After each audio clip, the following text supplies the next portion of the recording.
Hi, everyone. Welcome to Season 3, Episode 2 of High Scores, High Stakes, the podcast that is constantly smashing its opponents into the stratosphere. I'm your host, as always, MrLuvvaLuvva, and with me are my co-hosts. Good day, MrLuvva. How's it going? Cardinal here. How are you, Cardinal? All good? I'm still good. Excellent. You good? No, but I'm here now, and we're recording. How about you, Tomahawk? How are you, mate? Brilliant. I am happy to be back. Glad to be back. Let's get talking about some games, shall we? Yes, we shall. Boys, we're keen tonight. Straight to the point. No nonsense tonight. There is democracy to be managed. Right, High Scores, High Stakes. For first-time listeners who might not know what this is, High Scores, High Stakes is 4 friends. Even though there's only 3 of us, there is 4 of us. 4 friends, 4 PlayStations, 12 weeks. Every week we pick a new game and we play a challenge based in and around that game. The winner of each challenge gets 3 points. Second place gets 2 points. Third place gets 1 point. Fourth place gets no points. The league so far in Season 3 is a tight affair. It's looking like this. In fourth place with 0 points is Cardinal Smith. In third place with 1 point is Sherry. In second place, due to alphabetical order, with 3 points is Tomahawk. And in first place with 3 points is myself, MrLuvvaLuvva, as always. But can't say as always with an administrative error. No, it doesn't work that way. The administrative error last season actually cost me a league position. Here we are, back where I belong, gentlemen. I'm not going to start throwing stats around, but I think if you delved into the annals of High Scores, High Stakes history, the person with the most points accrued from challenge wins would definitely weigh heavy in my favor. That's all I'm saying on it. But what I I do want to intervene on that. Actually, I do have a statistic on High Scores, High Stakes lore. Get him, Tom. Anyone who has led in opening day of seasons has not won the High Scores, High Stakes Cup. Ooh, well, there's a little statistic for you. You know what to say about statistics, Tomahawk, is you can use statistics to prove anything. I'm going to use statistics to prove that is incorrect, because this year, as I said last week, this is the title retention. Don't forget who the champion is, gentlemen. And it's going to be the easiest one in sports history. Mark my words. Watch as our retention plummets to 0 because there is no competition anymore. Luvva walks it for the next 10 seasons and his mug collection is overflowing. Look, this is all just a ploy to ruin Luvva's kitchen and fill up his cupboards with non-dishwasher safe mugs. Well, we don't know if they're dishwasher safe. We don't know. I don't know one. I would never figure it out. This is a one-man mission to be the podcast equivalent of Roman Reigns. That's what I'm planning to do here. But yes, anyway, the league is tight. Me and Tom are inseparable at the top of the league, except for the fact that my name comes first in the alphabet. And also, if you want to go into High Scores, High Stakes lore, I've also got 1 more challenge win in Season 3 than Tomahawk. So therefore, it doesn't even matter. I would be top anyway. But yes, early doors. It's very early doors in Season 3. We have 11 more challenges to play and a lot more points to get. And more importantly, a lot more points to lose for some people. Which brings me on to what our challenge game is tonight. It is, of course, Brawlhalla. And it is a 10-minute free-for-all. All 4 of us going head-to-head in Brawlhalla. I can't wait to see it. Certainly there's a lot a challenge. To be said. Yes, there is a lot to be said on it, I think. And I think, am I right in saying it's the first time any of us have played Brawlhalla? Aside from any kind of bare bones, I mean, there's bare bones practice, but there's no real. Okay, but I mean, for this challenge was. Yes. Oh, outside of this challenge, no, I haven't played this at all. I have played it once before. Luvva clearly has. I've played it He's once. got all the DLC. When that Nickelodeon, or not Nickelodeon, the Warner Brothers Beat 'em Up came out and then was taken away from all the markets because it was only a beta. I quite like that one, and I was like, what's like that? Find Brawlhalla, played it once or twice, and then deleted it off my PlayStation. That's my history with it, to be honest. But you're talking maybe 10 minutes, 15 minutes of playtime before this challenge. I think when I installed it on my PlayStation 5, it told me I had 22 minutes played or something like that. So whether or not that counts as anything, really, in my opinion, it doesn't. That's my history with Brawlhalla. But before we get into the challenge game, there are certain things we have to do here, gentlemen, okay? We are high scores, high stakes. People are watching us. People are loving the content. They're thinking, wow, these three dudes really know what they're talking about. And I wish I could get more content from these gentlemen. If only they had social medias. Well, dear listener, the good news is we do have social medias. If you get yourself over to highscoreshighstakes.com, you will find handy-dandy links to all of our social medias. You'll find a link to Twitter, a link to Twitch, a link to Instagram, a link to YouTube, and a link to our Discord as well. So get yourself over to High Scores High Stakes. Click all those links and give us a wee follow on all the social medias to get even more non-stop, relentless content from High Scores High Stakes. Especially if you want to join the conversation, get over your Discord because it is kicking off over there and a lot of different things. People have been coming at us with scores for Tony Hawk Pro Skater 1. What's this about? Josh needs a life is all I'll say on that one. MrLuvva likes to get back as good as he gets over there in Discord. So if you want the Luvva treatment like we can get on the pod, get over to Discord and receive it for yourself. Exactly. You come into my house, effectively. This is my house. And you submit a score. You submit a score that's better than mine. Let's name this gentleman Josh from the Discount Pod. Had the audacity to come into my Discord and submit a score that beats mine. Josh, it's not on, mate. It is not on. And I won't defeat you. What he's gone and done here is he's now got this living in Luvva's head rent free. So you're welcome, Josh. Thank you. We have to now suffer for this week in, week out. So brilliant. Thanks for that, mate. I will complain about it every week until I beat a score. That's all I'm saying. And it will be beat. God. Yeah. Eventually. Will be cancelled long before he beats them. I take that. Or the Discord I've seen that. Just like everyone's banned. Like, we go back to, I don't know, Reddit or something. There'll be no more open forums for challenge applications at this rate. But yeah, that's my plan is sprinkle in a little bit of Tony Hawk speed runs in between playing games. And speaking of playing games, Cardinal _Smith _ tell me, what are you playing? Oh, well, I'll just touch on it quick, but I am so close to beating Baldur's Gate 3. Ooh. Like, I can walk to the end fight right now if I want, but there's so much else to do that I just want to do some I'm the same there with Bloodborne as well. You just don't want it. You don't want the experience to end, really, so you're finding other stuff to do. Yeah, but it feels like there's so much left out there to do that I don't want to do. It doesn't feel right finishing the game because there's unwrapped up stories and things. Tell me this. What's your playtime? Let me tell you. Because while you look that up, I'm going to seamlessly tell you what my brother-in-law told me his playtime was for a run through 170 hours. That's a long time to spend in any game, isn't it? It's pretty much the only game he is playing at the minute, to be fair to him. But 170 hours for playthrough 1. For playthrough 1.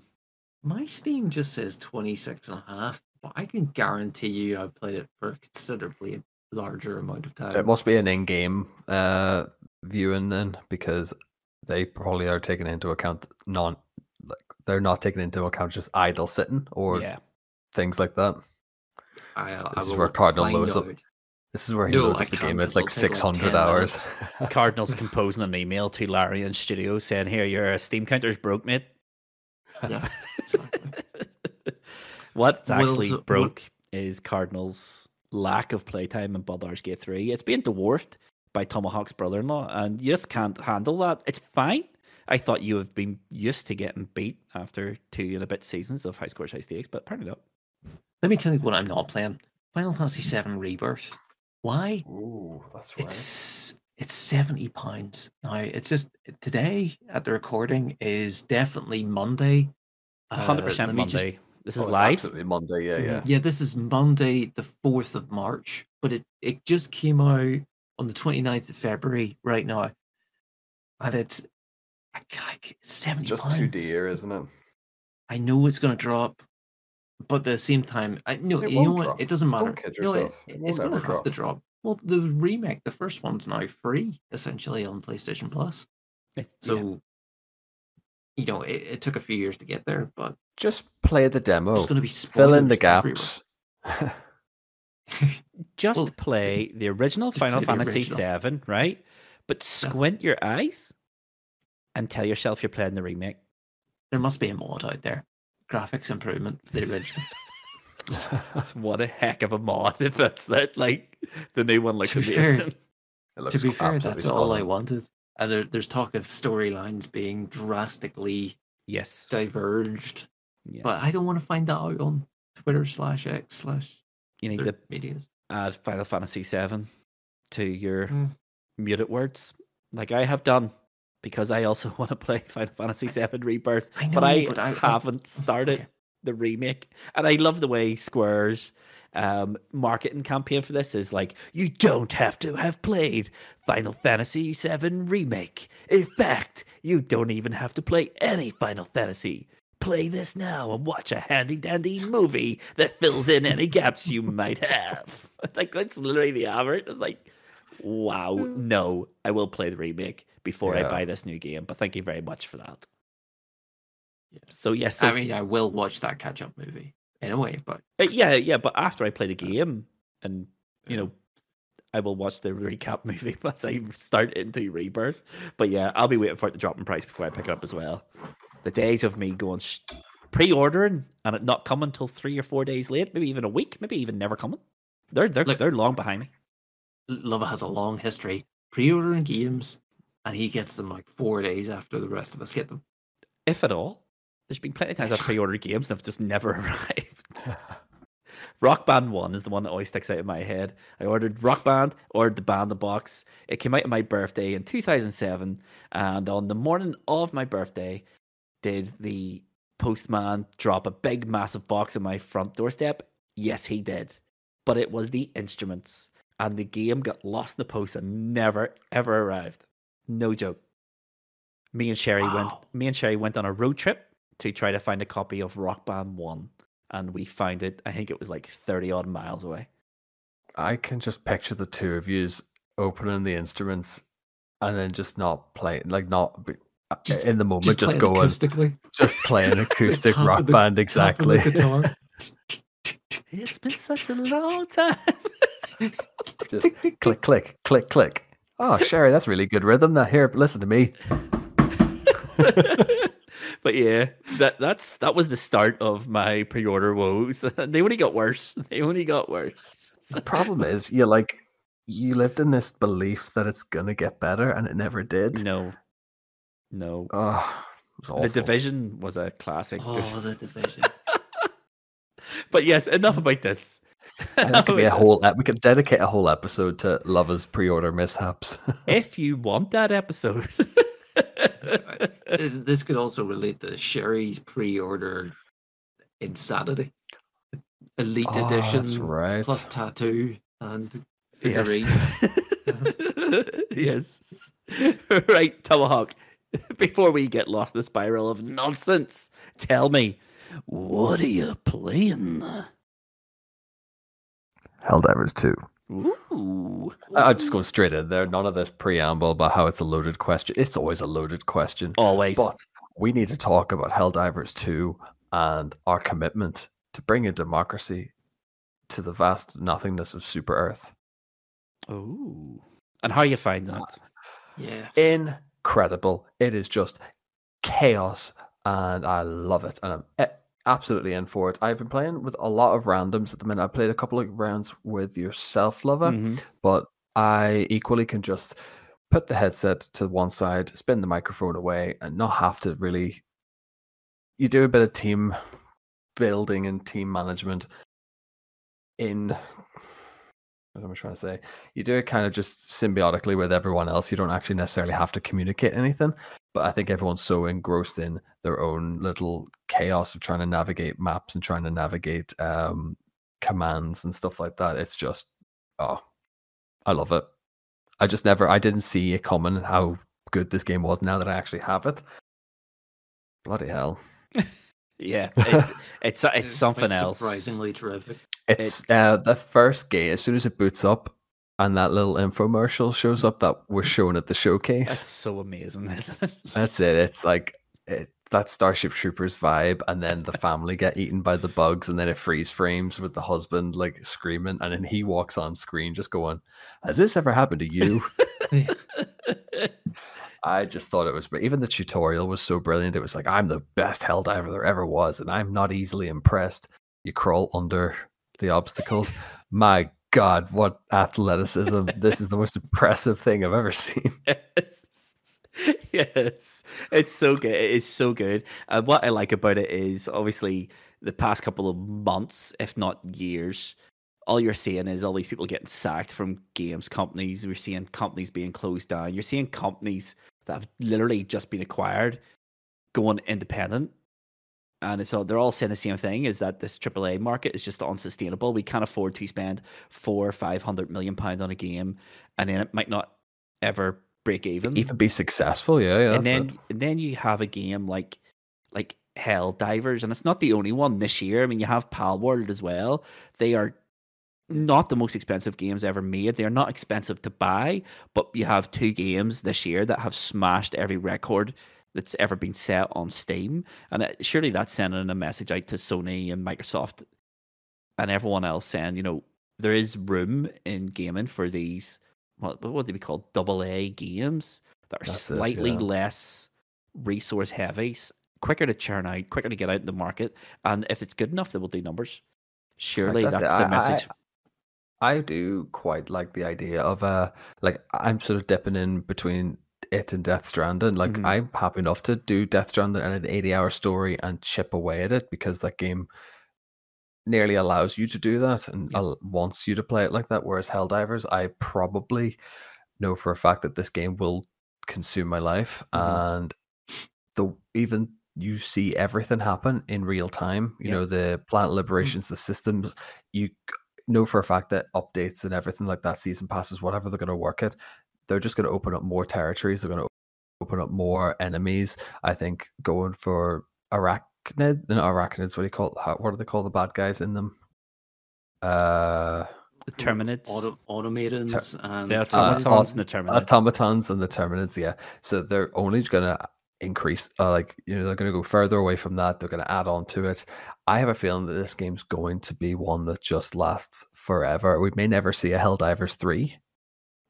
Yeah, I mean that's probably what Sony and everyone else is hoping and praying for, to hit a game like Fortnite, where Fortnite was released in 2016.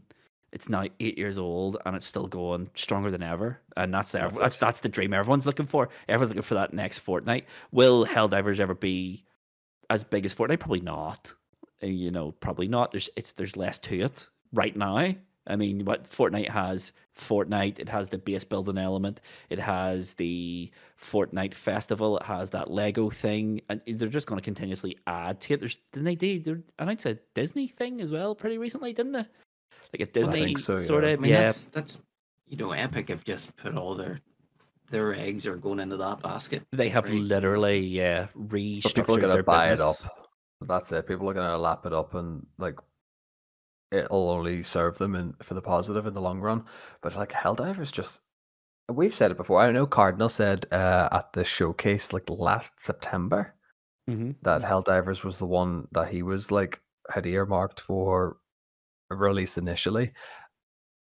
He was on the money with that prediction. Absolutely. Well, that was based on Helldivers 1, which was it was a PS Plus game like years ago, and it was top down, and it was a bit of like chaotic fun. It was not anywhere near as chaotic as this. But more so what this has is it's pretty simple in what it says it is and what it does. It reminds me a bit of Rocket League, where you could pick it up, launch it, hell dive into a game, and play. That's Pretty it. It quickly. doesn't overcomplicate Don't need to itself think. with anything. You could just boot it up, get into a party either with randoms or in a squad of like friends, and you just go off and liberate planets and systems. And just I think even watching it in real time, like we took a picture. I think we put it up on the socials as well. You can see like their lobby system's really interesting. That if you can see the ships in the Earth in the planet's atmosphere, that's each individual party of up like 4 players. So, and then you're watching the democracy meter kind of increase and decrease in certain systems, like in real time. Yep. It's all in real. Everything's in real time, and it is really impressive. Did you see? Speaking of real time things, did you see the the big reveal almost was that there is one of the devs who is running the war. So like a games master. Yeah, so he's called Joel. So Joel, yes, Joel the games master, yes, is just saying, I think we should reinforce the automatons on this planet. And yeah, so there's one guy who's sort of directing the entire war effort by himself. I think that's genius, because there's no, as far as I'm aware, there's no other games as a service that has a dev actively making decisions based on what the players are doing. It's like a live. I think there is a team. I think maybe they're watching like several games at once, but it's basically like a live system of, the way like the director worked in Back 4 Blood, Left 4 Dead, that kind of thing. But it's a person. An actual human being. And of course, there was all those leaks as well this week. Did you see those? About the mech suits and flying enemies and all this here sort of business? Oh, really? No, I missed that. I don't know how true they are, but apparently they're coming. There's videos and everything of the mech suits and testing and stuff like that. So we're getting kind of like a Edge of Tomorrow, Tom Cruise kind of battle suit. No, the mech suits are actually like Mech Warrior. You remember those games? They were like humongous battle tanks, like a Metal Gear. Yeah. Okay. Yeah. So so I think there's lots to come to Helldivers 2. I'm very excited to see where it comes, because it is fantastic. As you say, like you can't just dive in, have a game, enjoy it, or if you really, really want, you can get into the whole sort of metas of what loadout do I want, what are you doing, what should I be bringing, how are we going to like maximize our potential for success in this mission. And it is really difficult. It's a great game. It's an absolutely great game. I love it. I think it's absolutely great. In case anyone hasn't been able to tell, I've also been playing Helldivers 2 an awful lot this week. It is so fantastic. And if you haven't played it and you're worried about the connection issues and stuff, I don't know about you two. I haven't had any. Anytime I've logged in, I've been able to get a game and it's run fine. I haven't been kicked. I'm straight in, Yeah. So Helldivers 2. That's our consumer advice for the week. Buy it if you haven't already, because it is superb. And it's only 25 quid? 35 quid. 35 quid. 35 I quid. just think that's like you're talking that most games this last couple of years now, their standard pricing's like exactly £70. You're looking, that's pennies by comparison. For a game that's basically going to outlast most live like lobby shooters as well, I think for the best part of a generation cycle. Yeah. And what I like about Helldivers as well is, it sort of adopts that whole battle pass system that a lot of other games do, where you can buy a battle pass and it gives you like perks like cosmetics and weapons and stuff. But from what I've seen, I think those battle passes are $5.99 for a battle pass. But honestly, there's not that much in it. The free battle passes that you unlock through gameplay are super generous. And there's like, I don't see anything on the paid battle pass that make you go, I really, really want that, and I'm willing to pay for it, because I can see a gun that's as good, or if not better, on the free pass. Yes, you have to earn them, but when the game is this fun, I have absolutely no issue with earning them. You're gonna grind out for the reward on it as well. I think as the game's gonna progress, I think the payable loot is gonna be a bit more worth it. But we're talking maybe into the 1 year anniversary mark of this.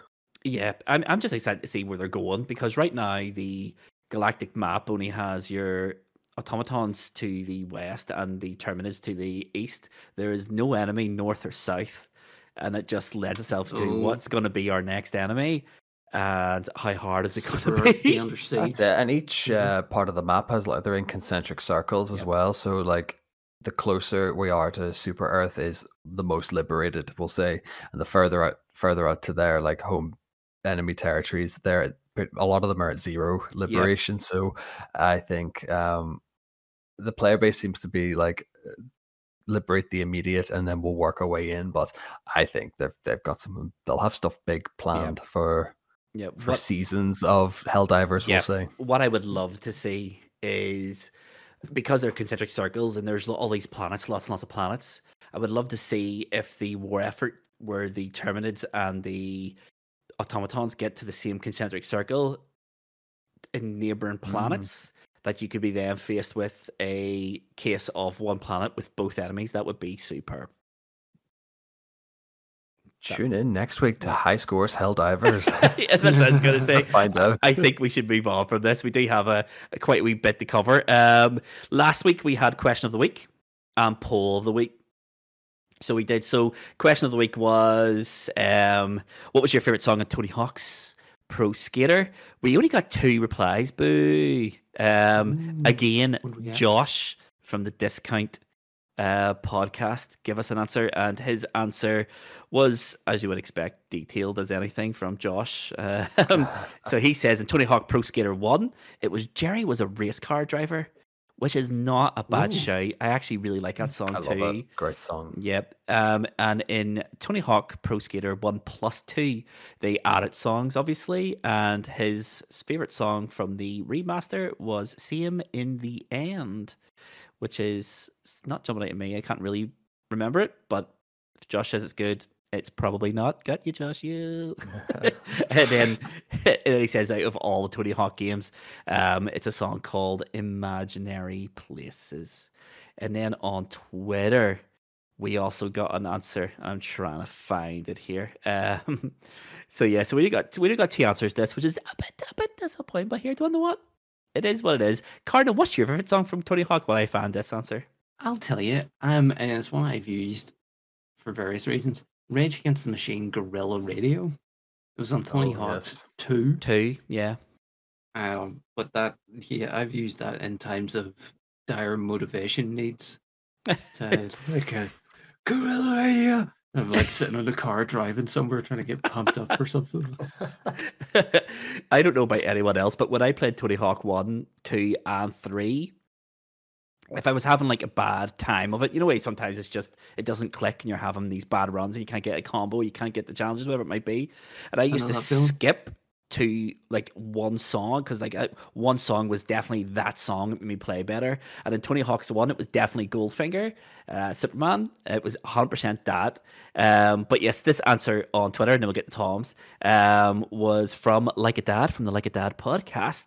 And he says, Superman by Goldfinger is the only choice. Mellow Gaming also from Twitter says Superman. Superman is a shout. That was always a song I would go to if I was having a bad day at Tony Hawk. Superman is an absolutely great song. I did come back at Like a Dad podcast and go, well, what about Jerry was a race car driver? It's a great song. Vindicate me. And the answer was very succinct, and I love the answer.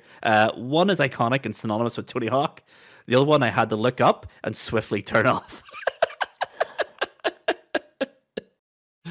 But Tomahawk, what is your favorite song from? I'm going to keep this one pretty short and sweet here, because I know that we're I say we're pressed for time. We're not, but to swiftly move us along, I'm going to also agree. It is Superman, Goldfinger. Yeah, it's the most iconic. It's just like, it's as soon as I hear that, I'm like, that's Tony Hawk. Puts a smile on my face. Yeah. I would be the same. It is absolutely iconic, and it did make Goldfinger from this indie obscure rock band into a massive household name all over the world. But I also want to give a notable mention to Police Truck by the Dead Kennedys. It's a great song. It's a great song, and it just fits Tony Hawk so well. So it does. But yes, for the poll of the week then, We actually got some replies to that as well, so we did. The poll of the week is which game had the most iconic soundtrack, and there were 4 options. The 4 options were Tony Hawk, Crazy Taxi, Gran Turismo 3, or GTA Vice City. And in a 2-1 victory, GTA Vice City won that. Wow. Yeah. I can't say personally I'm surprised. I know there's great tunes in those others, though Vice City is a game I think I go back to in my day-to-day life with some of the songs from that song. Yeah. Vice City was very much a staple soundtrack of just, those like 80s, just 80s glam pop. 80s hits. Yeah. The thing about that question is GTA Vice City has a great soundtrack. It does. But if you push me to name songs in that, I think Thriller by Michael Jackson and I Ran by Flock of Seagulls is the only 2 I could... Wow. I don't even know if Thriller's in it. Is it Billie Jean or was it Thriller? It's Billie Jean. Billie Jean. And Video Killed the Radio Star always pops out in my head, like in Vice City. Yeah, Push It to the Limit and Don't You Want Me Baby. Sorry, carry on. The soundtrack to Vice City was just there in the background. But I think that was part of the charm, was because you were committing atrocities to these really like cheesy, happy 80s synth pop songs. Yeah, I'm not gonna lie. Devastated Crazy Taxi didn't get a single vote. What are these people doing out there? It's clearly Crazy Taxi, isn't it? Or Tony Hawk, the most iconic soundtrack. But yes. What was the other one that got the vote? Which got the other vote? Only 2 got votes. Tony Hawk got 1 vote, and Vice City got 2. Very good. The wrong choice, in my opinion. Right. For this week's question of the week and poll of the week, we'll give it to you at the end of the episode, just to keep it fresh in your minds for whenever you're going to go down and you're going to give us your answers. And hopefully we'll get more answers next week. But yes, thank you to everyone who took the time to answer the question of the week and to cast a vote in the poll of the week. Thank you very much for that. Do much appreciate it. And I think that the next up in our schedule is Name That Game. But what we're going to do this season is I have stepped down as host, and what we're going to do is every season we'll change the host, and season 3's host for Name That Game is the often imitated, never bettered Cardinal Smith. So Cardinal, shall we get to Name That Game, mate? I think you got it the wrong way around. It's never imitated, always bettered.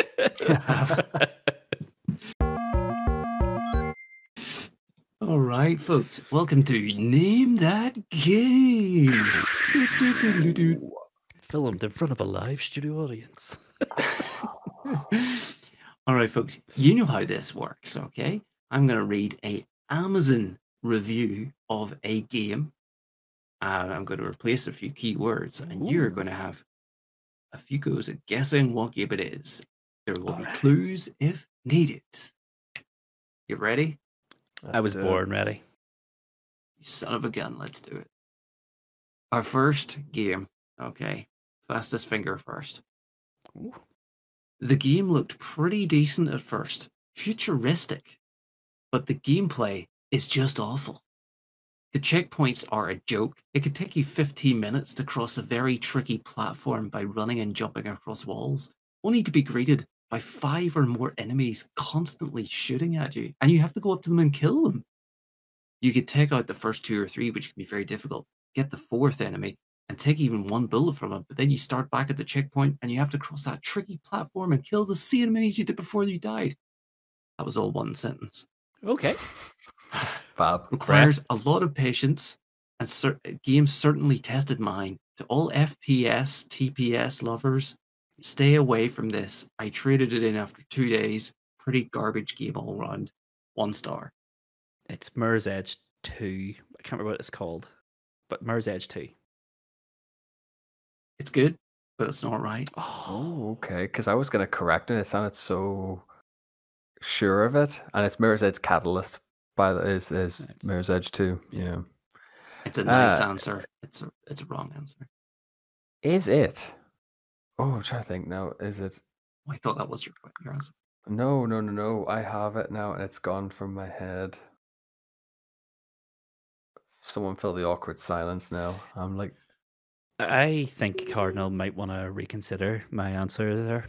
I think it was accurate. What Mirror's Edge 2? was it Mirror's Edge 1? It I'm was, just no, gonna it wasn't. It wasn't any Mirror's Edge. Ugh, right. Okay, it wasn't any Mirror's Edge. I think I know what Why? it is now. I can Because tell I you. was torn between two. Oh, okay. Well, this was released in 2021. Yeah. I'm torn between two games now. So I am. I'm going to go with the one I was leaning to more, just based on a sentence in the review. Is it Dying Light 2? It is not Dying Light 2. I'm afraid. Darn. Thought I had it. Is it is it Far Cry 6? Just absolutely firing it out there. Yeah, it's not Far Cry 6. I can see why that user got great answers though. So this is a 2020 apparently action platform video game co-developed by One More Level and Slipgate Ironworks. Co-published by 505 Games and All In Games. It's an FPS. With wall running. See, I heard 505 and my brain went to Control, but that's not FPS, so... And then I can't think of anything else that 505 had their hands on. I can think of a few, but nothing that really meets the criteria of that. Was it Cyberpunk 2077? It's funny you say that. It's not right, but one of the words I blanked out was cyberpunk style. Oh, I know what it is. Tom, do you want to guess before? Oh, well, he's had his 3 guesses. This is the problem. It's cyberpunk-esque. I know what it is. I know exactly what it is. Devastated. Is it? I have in my head I have it in my head that they made a more recent Crisis game, but I don't think that that's even remotely true. It's not Crisis. No. It's not Crisis. What is it? Ghost Runner. Right. It is Ghost Runner. Congratulations. Absolutely right. How does it work with the points? Does Luvva get a point? No. No. We're 3 clues, remember. Oh, crikey. Okay. Right. This is such an interesting dynamic now where he's gone from host to competitor. I don't know how to take. Do you know what the best part is? Is one of the 2 games I was torn between was Ghost Runner. One of them was Ghost Runner. It was Ghost Runner and Dying Light. I didn't even have Cyberpunk written down. Do you know what was like really funny? As soon as you were saying about like first person and like awkward platformer, I just had this like image of like just the first person view of like skinny hands, like, you know, bracing a fall or something, and it always got me thinking of Alien Isolation because that happened an awful lot. But there's no platforming element in that. No, Ghost Runner is brutally hard as well. I should have got that a lot sooner. Brutally hard. But anyway, game number 2, Cardinal. Game number 2. Okay, game number 2. Let me hit you with it. Off the bat, it's not a perfect game. Some of the gameplay is a bit clunky. The AI can be limp at times. Some of the big enemies you never really get to see up close, wasting some of the backstories.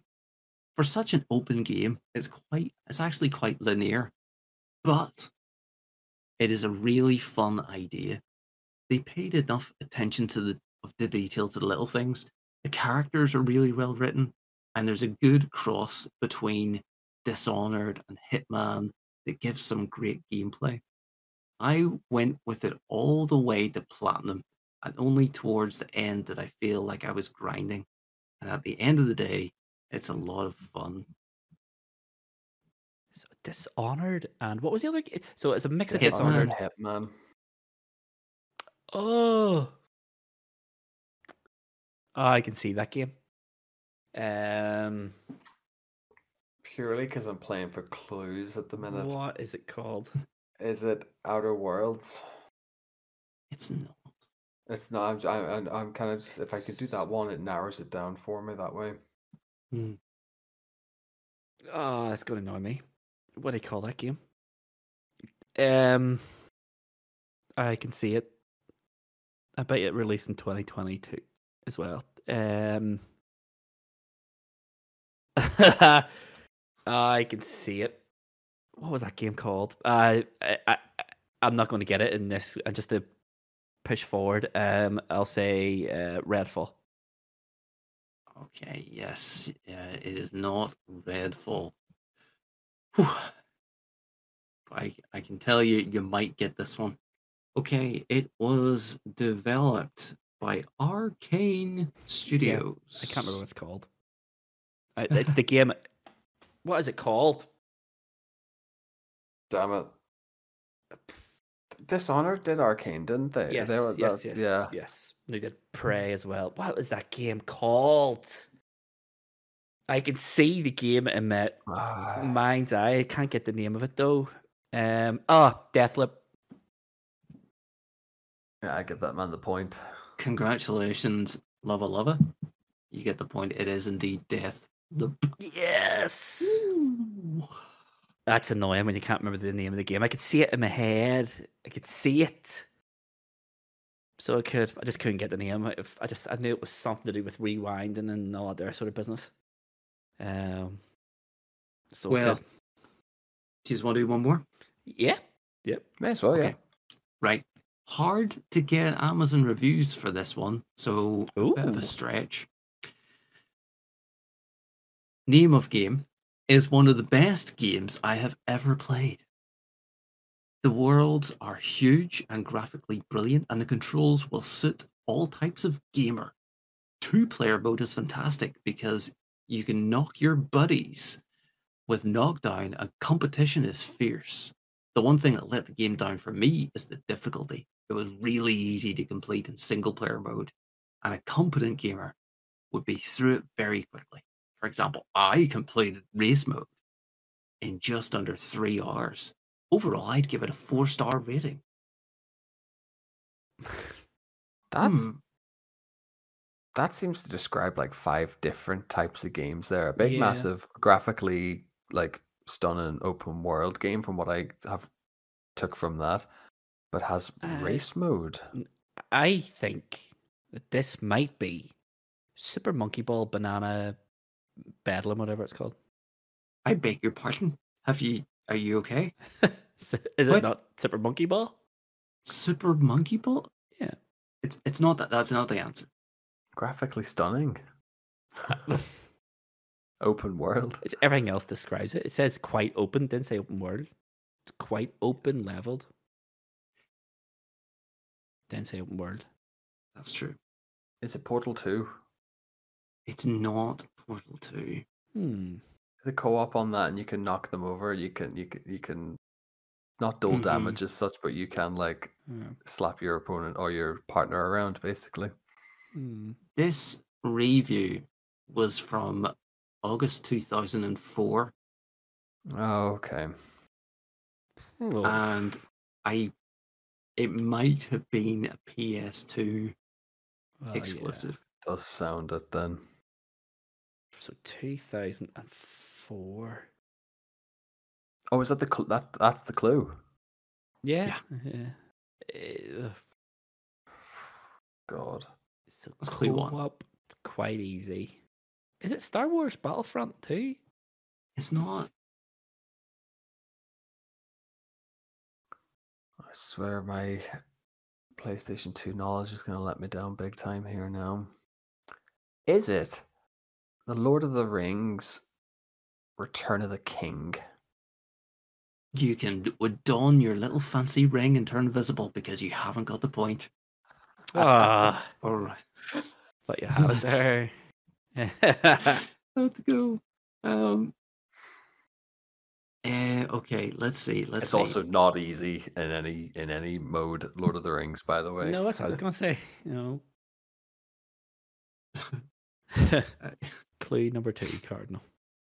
clue number 2. It was the second in a series and published by Electronic Arts under EA Sports' big label. Tricky? SSX Tricky? It is SSX Tricky. Lovely. One of the words I missed from the clue was knock your buddies off the side of a mountain. Ah, Was yes. Yeah. We talked about this like a couple of episodes ago Yes, we as well. did, That's even more annoying now. And it's a game I mentioned too. Yep. Yeah. Yep. Just when he said EA big, it has to be Tricky. It's It's just one beautiful. of those ones. Beautiful. Beautiful Cardinal. I love it. Away. I love it. So that means then we can get to the challenge game. And I get the impression there's going to be a lot said about this challenge game. So as I said at the start of the episode, our challenge this week was a 10-minute 4-player free-for-all in Brawlhalla. Items on, the whole heap. Let's get there now, Cardinal. So Brawlhalla then. I think we've established that none of us have really any history with this game. And this game is quite big. This game is it is a successful game, okay? So this game apparently first released in October 2017, which makes it, what's that, nearly 7 years old. So it is getting up there in age with Fortnite. So people are playing it. There's loads of people were playing it the other night, but whilst we were. I have never had to wait more than 15 seconds for a match on this with a 4-player lobby. It is successful. It is really popular. But tell me, Tomahawk, Cardinal, without going into too much detail, thoughts on Brawlhalla? Initially, I thought looked pretty good. A nice you could just put it on, have a couple of rounds, and kind of just hammer it out with randoms or in a group again. I think whenever I first downloaded this to kind of R&D it, they must have been doing some kind of free pass weekend or something, because every roster, every crossover, every avatar was available. It was just like a massive just dump on the character select, and that's what I thought. I think I originally had said this roster is so diverse, let's do it, and then kind of wasn't by the time we came around to the challenge. Yeah, I think there was 8 available characters. I think it's 8. In its defense, I did put in a wee bit of practice, like maybe 4 or 5 games, and I did pick a different character every match. They do handle differently. They all have their own strengths, their own weaknesses, and you can sort of feel the difference. But yeah, 8 characters, and even in 2017 is a bit limited. Stingy, I think is the word we would use for it over here. It's a bit stingy. It does strike me as a game that you unlock more as you play through and level up. No? Okay. No. Every downloadable character is bought. The complete edition for this, I priced, I think £35 or something. At the £35. I don't know. It's 90. It's 90 for every character. It's £90. Oh dear. You keep talking to me like that, and I will buy Final Fantasy VII Rebirth with a happy conscience. To buy every character, and that is at a discounted rate because you're buying the pack. Yeah. I think it was like $87.99. I think it's a lot of money. Oh, crikey! Would I pay that for Brawlhalla? No. Can I say I wouldn't pay for the game for any of those 8 characters? Never mind. There's very much a reason this is free to play. Yeah. Yes. I picked it up, and I don't like what's the Nintendo version of this? Smash Brothers. Smash Brothers. I don't get it. I don't really play beat 'em ups, I suppose. So maybe that's an aspect. But so I mean, Tekken 3, bowling tournament, incredible. But this was just a bit flashy and smash the square button. Till stuff happens. I didn't really click with it. But I mean, people must do. I think we said this after the record of the challenge itself. This has definitely got a reaction from the 4 of us, just not maybe the reaction that we had thought. Yeah, And I think that speaks a lot, because I think there's been very few games on the life of this podcast that we've ever been indifferent about or even negatively. actively disliked. Yeah, Exactly. This one was just different. Like, it was just. I think I particularly maybe built it up of what the challenge could have been in our heads and how the game could have panned out, and then it just was. The gameplay will say a lot. I have a lot of things I to don't say think about that. what you're saying, and what you're saying is, I don't think it was like a proper dislike of the game, but there was an indifference. yes, I went into this game knowing full well it was a Smash Brothers clone. Like, it's 100% a Smash Brothers clone. There's no getting around that. Everything about it is standard Smash Brothers. I think it looks really good. I think the graphical style looks really, really It's good. smooth, It's fast, runs flashy. beautifully. It controls really well. But yeah, no, I did not like it at all. Did I hate it? No. There's a lot to like about it, and you can see how people can get very, very, very good at it. But yeah, yeah. I think we should hold off any more thoughts. We'll show the gameplay, because the gameplay is. This is my biggest issue with it. Is it's chaotic. It is total chaos, and I know we have used chaos a lot on this podcast. Maybe it's not always often the case. This game is chaos. Fully justified. Yeah. I was playing online games and had fallen off the edge of the stage. For those who don't know, this is a Smash Brothers clone. So the fights take place in floating arenas, and the aim of the game is to do damage to your opponents, to make them sufficiently weak so that you can smash them off the edge of the screen. And you can knock them left, right, up, or down off the screen. If they fall out of the range of the level, they lose a point, and you gain 1. That is the thing. But there was times playing this online, and I have a big TV, where I lost where I was completely and thought that my character was flying towards the edge of the screen, and I did things to get me back to the arena when that character, in fact, was not me, and I fall to my death. That happened more than once. And yeah, it doesn't do very much to signpost where you are or who you are at any time. And when the game goes crazy, and it does go crazy, you get lost. You just get lost in the shuffle. But we'll talk about it more as we're watching the gameplay. So, Cardinal, please hit that play button, mate. Our challenge game then, which is Brawlhalla. Just a quick wee edit note. The most expensive edition on this on PlayStation is actually £64, not £86 as previously said. But yes, Brawlhalla, 4-player, 10-minute time limit. Get as many, I don't know what they're called, this knockouts? Knockouts, KOs, or the point system. It was very cut and dry. Like the more knockouts you get, the more points you get. Yep. And every knockout received is a negative point, basically. For someone else. Yep. So basically, yeah. So 10 minutes, get as many knockouts as you can. The characters are as follow. I am the yellow cat looking thing, Azuri. Cardinal Smith is a green woman with a big sword, Arcadia. Tomahawk is Thor.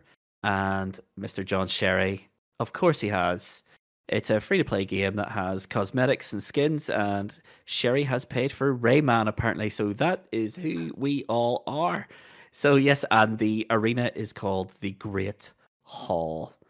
So let's hit that play button and see how this plays out. Right, so here we go then. The match is just about to begin, and we're all dropping in.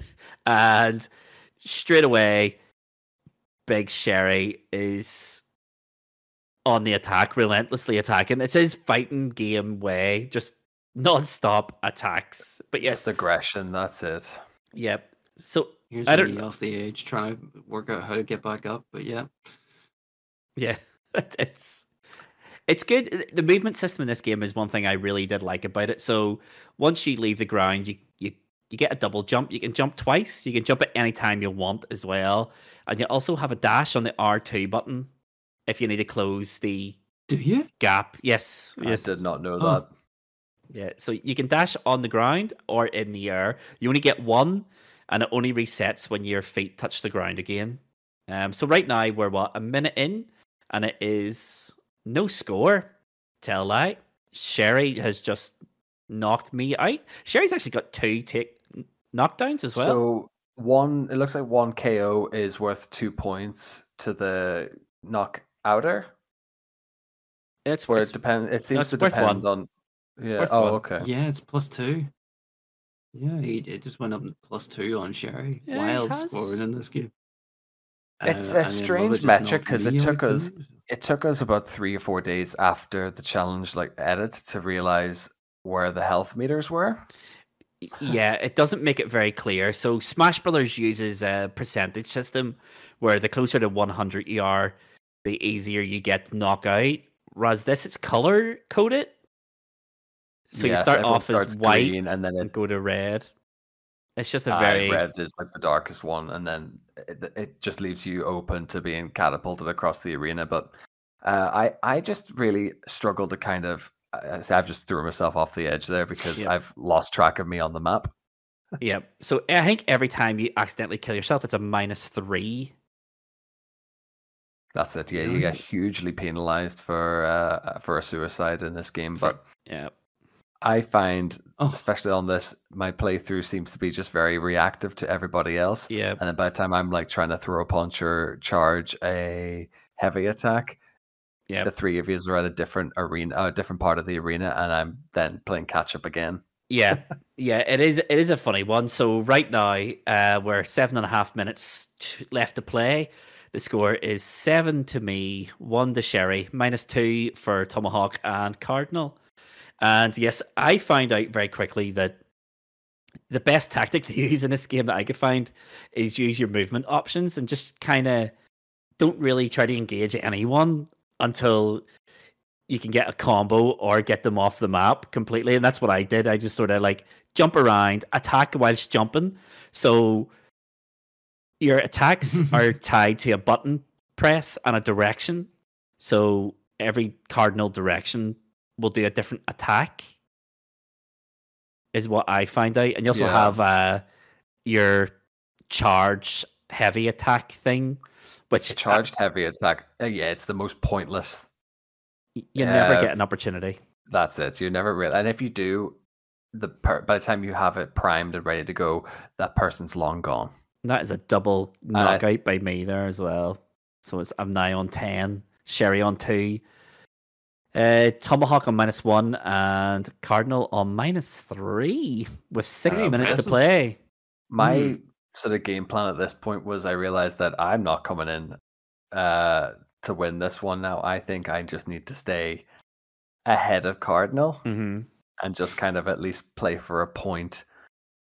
But again, my gameplay, I'm just looking at this back, it just looks like a man who doesn't really know what's going on. I just got outed there by a mine. But yeah, my biggest issue with this game, I think, is it's simple, isn't it? You 2 attack buttons, you got a light attack and you have a heavy attack, and the heavy attack, as we said, can be sort of charged. But you also have the charge attacks. Apparently you can the dash leads you into more moves, but I couldn't figure out how to do that at all. And everyone has a special move. Plus, there's all these items being dropped. It's a good party game, but I wouldn't want to play it competitively. I'll tell you that. Much. There is an esports category, I think, for this as well. It gets rid of items, I think. Oh, okay. Yeah, it takes away a lot of the random nature of it. I think just the restrictive nature of only having 8 stock characters. I think if we had come into this challenge and maybe played with the likes of the Walking Dead roster or even Tekken characters or something like that, it might add another little bit of an element to it. Because I'm looking at here, Luvva's firing ahead at 15 points, Sherry on 3, Cardinals -2, and I'm lagging on -3 here. So I think it's a 2-horse race really between Sherry and yourself, Luvva. Yeah, I mean, we're just past the halfway mark, and I'm 10 knockouts clear right now. But yeah, one thing I will say about it is the DLC for it has been incredible. I think the turtles are in this as well. There's a whole heap of stuff in it, and there's a lot of good stuff. But yeah, it's just a shame that I think we've we've got the most basic version of the game, and it doesn't do it any favors at all. Although, as I said at the start, though, the characters do play different and they feel different. I really like this cat character. She's quite quick and quite powerful. But yeah, everyone plays different. There's a lot of characters I hate at playing. I played Thor, and I think there's another guy called Ragnar. I hated him as well.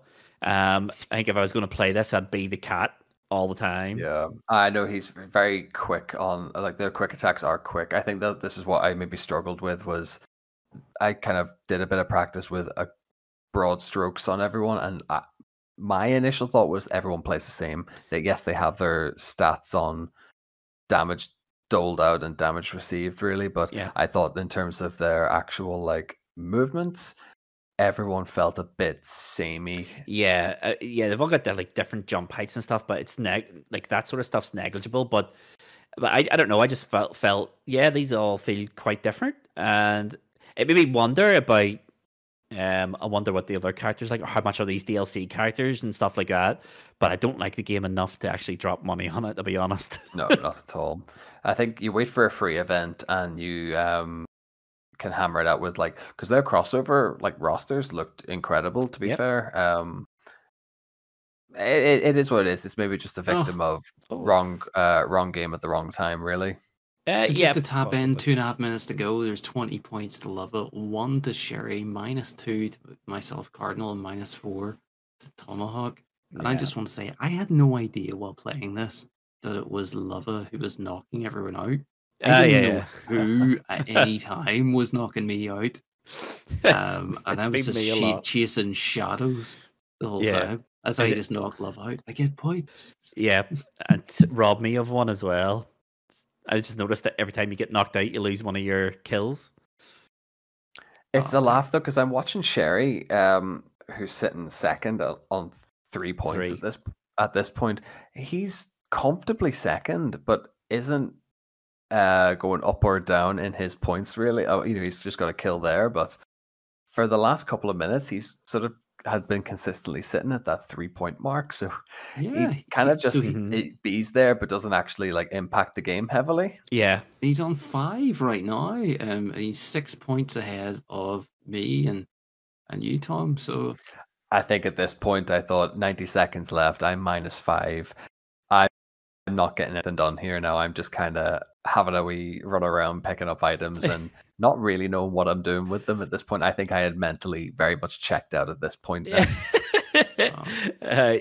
I'm not gonna lie. I had a lot of fun during this match, so I was like, "Yeah, your trash talking on chat is always something to be reveled with."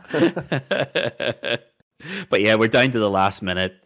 Score update is 21 to me, 4 to Sherry, -1 to Cardinal, -5 to Tomahawk. So yeah, there's not much more room here for any mega changes unless something goes dry. Very wrong. There is something I will say. We touched earlier there on the like priming your heavy attack. I found that the second that is stopped, or if you take damage during your priming, it staggers you so much, and I think you're just unable to recover. At that point, you're already maybe launched halfway across the map, and recovering from that.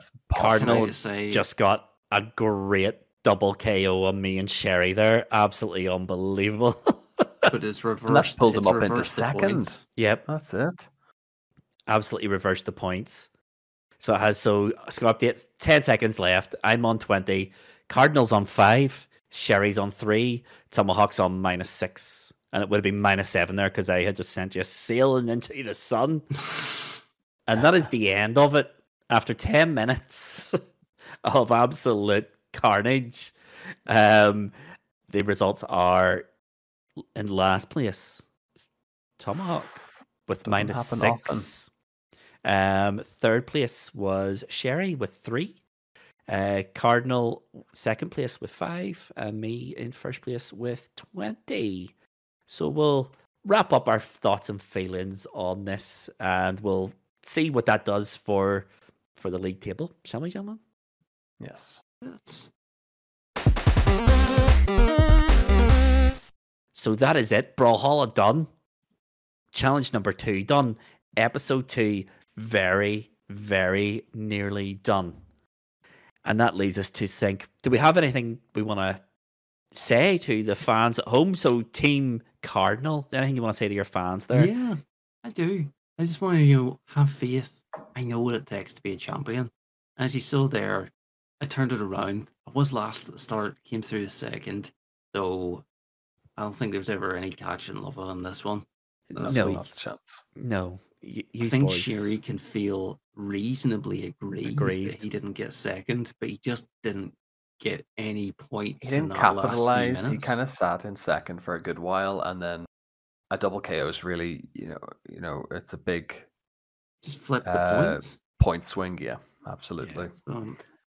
Yeah. I'm not gonna say much because I don't think I really showed up on this one. I kind of went into a bit of a flap, realized I'm maybe a bit out of my depth on this one, and then I did just kind of do nothing for the last 60 to 90 seconds on that one there. So yeah.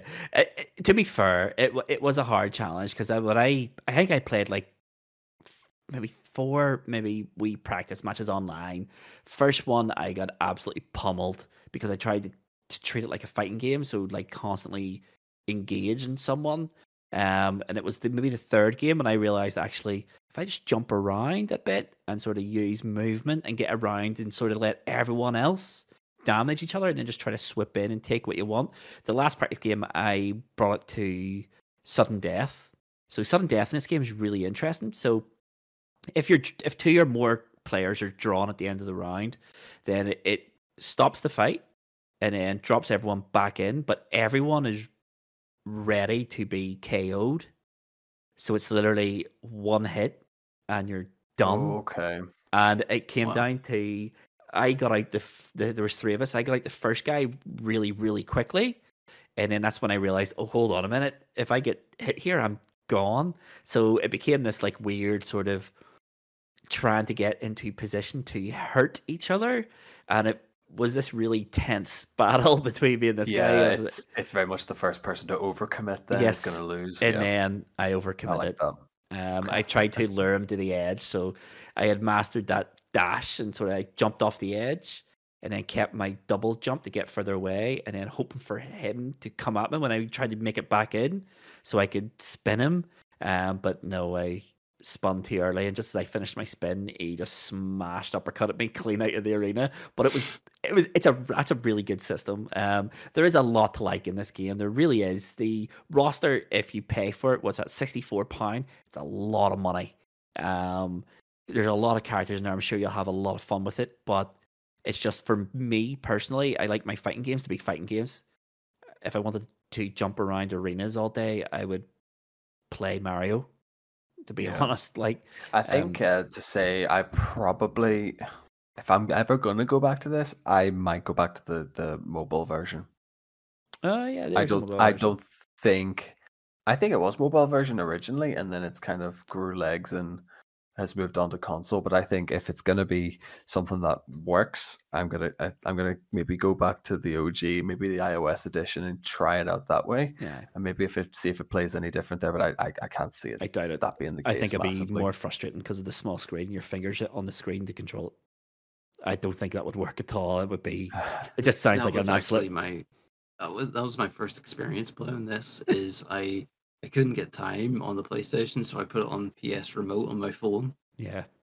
The movement was a bit awkward, but yeah, it's not a way I would want to play it. But yes, I think the general consensus of this game then is it's all right. It's not very good. It just wasn't what we expected from it. I think for a game that's got the longevity, like let's face it, the playership's there. I think it's well over 100 million players, at one stage or another, at least anyway. Just a bit all right, like, yeah. There's a lot to like about it. I think there's equally as much that I did not like about it. I would like more attack buttons for a start. Is it an age thing? I don't think so. Are we too old? Are we too old for it? I don't think so. I don't hear many, like my wee ones all go to school, and I have never heard any of my kids talk about Brawlhalla. Not one. I mean, they've come back in from school. Like, my little love has asked me, can I download and play Fortnite? He's been told no. Can I play Call of Duty Warzone? He's been told no. He plays Roblox. Tetris seems to be the big thing in kids as well at the minute. There's a Tetris on Roblox they're all playing. But I've never heard. He's never asked. He's Minecraft, so the whole heap. But not once have I ever heard him even utter the word Brawlhalla. Not one. I don't think it's an age thing at all. I actually think this sort of game might actually skew the other end. It might be slightly older gamers who are playing it because, I don't know, maybe they're lapsed Nintendo fans and they want to play Super Smash Brothers Brawl, but don't have a Nintendo anymore. I think that's the market it's catering for.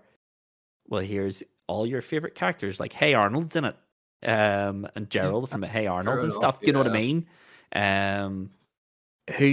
There's no one under the age of 30 now who's going to know who Hey Arnold is. No one. So I think it actually skews the other end of the spectrum rather than what you're saying. It's kind of like that other fighting game. These cartoon characters. Yeah, it's kind of like that other fighting game. That multiverses one I was talking about, the Warner Brothers one, which it had like Batman, Superman, Scooby Doo, Shaggy, and all those characters. Actually didn't mind that one at all. I liked the characters in it, and it was weird seeing all these characters interact with one another. And I think that's what the principal selling point for this game is all these different characters interacting with one another. The thing about this is because of that graphics. Sorry, hang on. So, like Batman fighting Scooby Doo. Yeah. Warner Brothers multiverses. What? Well, they partnered up in a Scooby Doo episode anyway, so why wouldn't they pummel each other for several minutes at a time? Scooby Doo has teamed up with John Cena, for goodness sake. So, I mean, anything can happen in this universe. Sky's the limit. Yeah, I think the biggest blocking point for that for me is the graphical style of Brawlhalla. It is so early 2000s Flash game looking for me. Everyone looks similar. Whereas it's that two-dimensional kind of comic book style. They do just look like, an animated JPEG. Yeah, I'm not saying it looks bad. I think I said at the start, it's actually really quite beautiful to look at. The arenas are gorgeous. That arena in particular was gorgeous. But yeah, I think the game is, for everything positive, there's an equal or slightly more negatives to it. Will I play it again? Maybe. Will I play it very often or for very long? No, I would not. Not a chance. I would not. Not the worst fighting game I've ever played. Nowhere near the best fighting game I've ever played. I'll probably never play it again. That's it. I think for the sake of the challenge, it served very much a purpose. Yes. We have a definitive first, second, third, fourth. Yes. Probably in terms of replayability, I think this is kind of the one thing that we've started to talk about now. In the challenges we play, would we play it again? Would we keep play it? Would we recommend it? If you like Smash Brothers. Yeah, if you like Smash Brothers, I would say it would be, if you were coming in as a guest on this podcast, you could challenge us to this and beat us. Unless you're one of the off-season guests, Blaney, and then we'd smash you all individually, one-on-one. But Love it. He's not even here to defend himself. Blaney, if you want to write a comment or give us a voicemail, anchor.fm/highscores/highstakes. You have a right to reply to anything said this podcast. That's kind. But yes, with that, would you play it again, Cardinal, is the question. Would you play that again? No, I deleted it straight after. Okay, excellent. Yeah. I didn't delete it. The reason I haven't deleted it is because it takes up a tiny amount of hard drive space. It is a small one, isn't it? And for 3 minutes, it would pass time. And it's not like I absolutely hated it. I think we have hits and misses. We choose different games for each season here on High Scores, High Stakes, and our competitive, seasons against each other. This was maybe a miss. There's plenty of hits. That's just how it goes. We end up trying a lot of different games. We've played now. If we go season 1, we did 10 games. We've done 12 games for season 2. We've done 2 games so far. Season 3. 23 different games, I think it is. One bad. I think realistically, we've had 2 or 3 bad games in that run. Yeah. That's a pretty There's decent... always a dud a season. A dot a season. Hopefully that's the dot out of the way of this season. Gone. But yes. But what does all this mean then for the league table? Which is why everyone's here. What does it mean for the league table? I'll tell you what it means, Cardinal. The table has compacted an awful lot. Not at the top, because, I mean, 2 games in, 2 Luvva wins. Absolutely run away with it. I said it last week. I said it at the start of this episode. I'm going to say it again. You are witnessing the easiest title retention in sporting history, folks. Luvva is going to walk this season. Timestamp me, put it in a YouTube short, and mock me if it doesn't come true, or worship me when it does come true, because it will come true. Right, so the league table then, as it stands, then, is this in 4th place with 2 points, is, by virtue of alphabetical order, it is Mr. John Sherry. He's back where he belongs. It's not serving him well, that now. No. In 3rd place, also by virtue of alphabetical order, 2 points, Cardinal Smith. He's off the mark. In 2nd place is Tom with 3 points. But non-mover. A gap has opened. And sitting on top of the league is me with 6 points.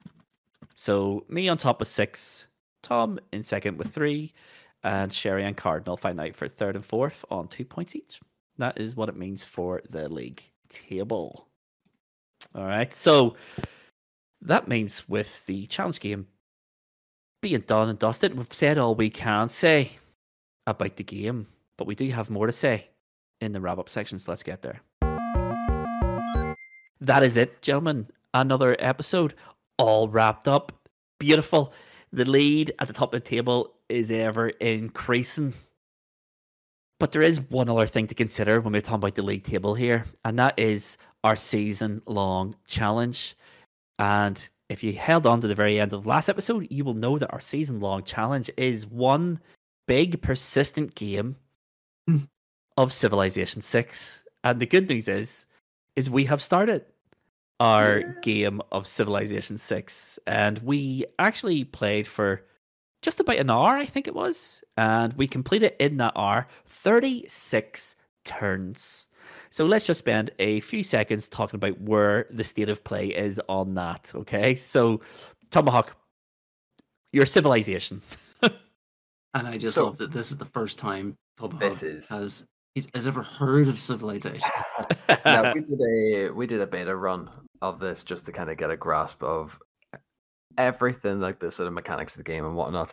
So this run, our actual season-long challenge run, I started with India. Mm-hmm. So I've set up camp. I've expanded a little bit. I have a bit of infrastructure. I sent some scouts out, sent some warriors out, passed Sherry like a ghost in the night. And I'm in 2 minds. Do I kind of just keep him at arm's length, or do I destroy him at the first convenience? I'm torn at the minute. Well, these are decisions you're going to have to make by yourself, because of course we're all playing one map, and if you make a wrong decision, you make a wrong decision, and that's just it. And that's just the way it has to be. It's not jumping the gun as such, and not making a decision now that I'm going to regret in maybe another 30 or 40 turns now. So it's just everything kind of happens, and then when you make a decision, you're maybe panning out. Your next turn of any substance might not be for another 10 turns in that regard. Yeah. While you slow going at the start of the game. Exactly. Yeah. While you're starting to wait for mechanics and infrastructure to be built and everything like that. So I really like it. I'm going to start maybe a game within a game just to kind of get a bit more experience under my belt. But no, happy enough with my start. Yeah. What about you, Cardinal, mate? What about you? Yeah, start with France, who I can't say I've ever played with. Their sort of primary skill seems to be in diplomacy, which is pretty nonsense, given that I've walked around with like slingers and men with clubs. But I've just been hammered by barbarians at the start of this game. And while that gives you some bonuses of you've defeated 3 barbarians, here's a tech boost on something, or a few warriors, slingers have levels up, it sort of holds me back because I built a few more units really than I maybe needed to or something. But then you lose a bit more gold. But it's okay. The 2 cities, one is like brand new, but it is. I'm all right. I think though I'm pretty close to Luvva. Luvva has found me, but I have not found Luvva. Yeah, I will. All I will say is I can't remember who I was randomly assigned, but I will come back to that on next week. Our civilizations are really close together. We are not separated by very much. I have found you. We have worked together to help you with your little barbarian problem. Yeah, Luvva swooped in to steal the gold.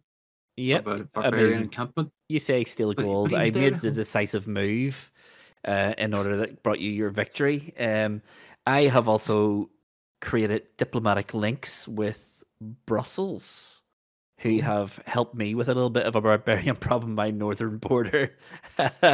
But yeah, no, I mean my civilization's going all right. I am trying to, without giving too much of a game plan away, I'm just trying to make my first city as sustainable and as productive as possible, whilst researching all the right things for what I want to eventually achieve on this map. I don't think what I'm hoping to achieve will surprise anyone, but without giving too much of the game plan away, 36 turns in, we're all pretty much on an even keel right now. No one's really miles ahead, but at the same time, no one's miles behind. It's all still to play for.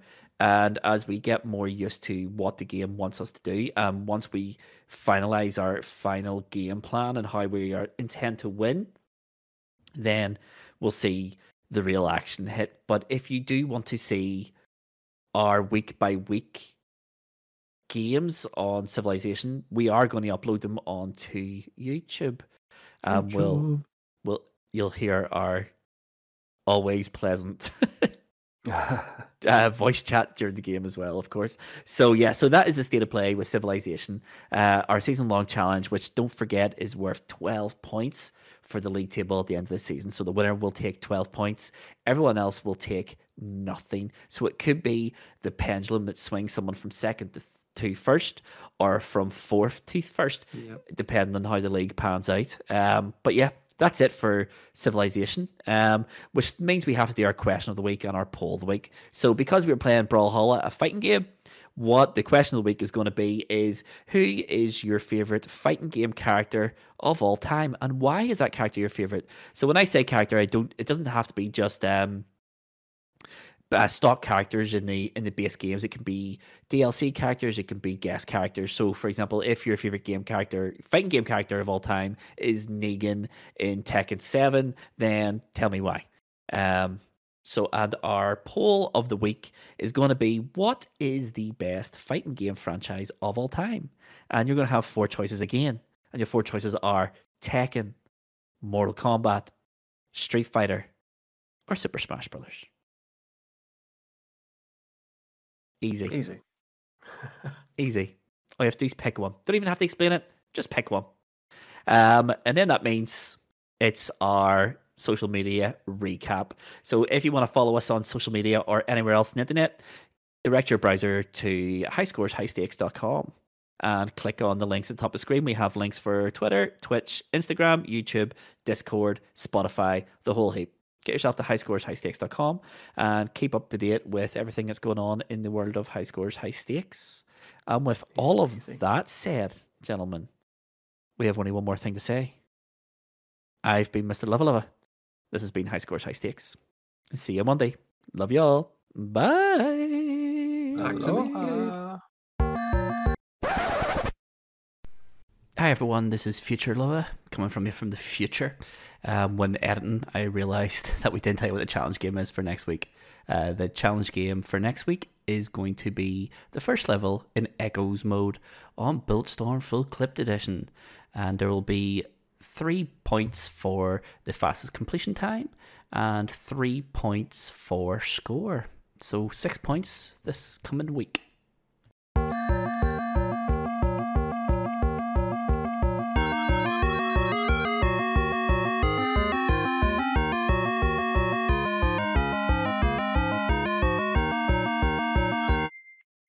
That's how I named that game should be played, boys, by the way. All 3 games named. That's all I'm saying.